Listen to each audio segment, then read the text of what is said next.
தமிழ்நாட்டில் 323 ஐஏஎஸ் அதிகாரிகள் இருக்காங்க. அதில் 96 பேர் பெண்கள். இந்தியாவில் வேறு எந்த மாநிலத்திலும் நடக்காத சரித்திர நிகழ்வு தமிழ்நாட்டில் மட்டும் எப்படி நடந்திருக்கு அப்படின்னு பார்த்தீங்கன்னா, முத்தமிழறிஞர் கலைஞருடைய ஆட்சியில் கொண்டு வரப்பட்ட 30% இடஒதுக்கீடு தாங்க அதற்கு காரணம். இன்றைக்கு கூட உள்துறை, வீட்டு வசதித்துறை, ஆதி திராவிட நலத்துறை, பிற்படுத்தப்பட்டோர் நலத்துறை ஆகிய துறைகளில் 10க்கும் மேற்பட்ட செயலாளர்கள் பெண்கள் இருக்கின்றாங்க.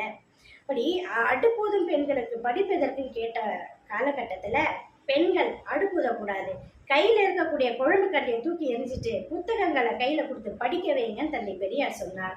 அதை தான் நம்முடைய கலைஞருடைய ஆட்சியில் சட்டங்களாக திட்டங்களாக போட்டார். அதையே நம்முடைய மாண்புமிகு முதல்வர் தளபதி அவர்கள் தொடர்கின்றார். பெண்களை மதித்தால் அந்த அரசின் பெயர் திராவிட மாடல், பெண்களை அவமானப்படுத்தினால் அந்த அரசின் பெயர் குஜராத் மாடல்.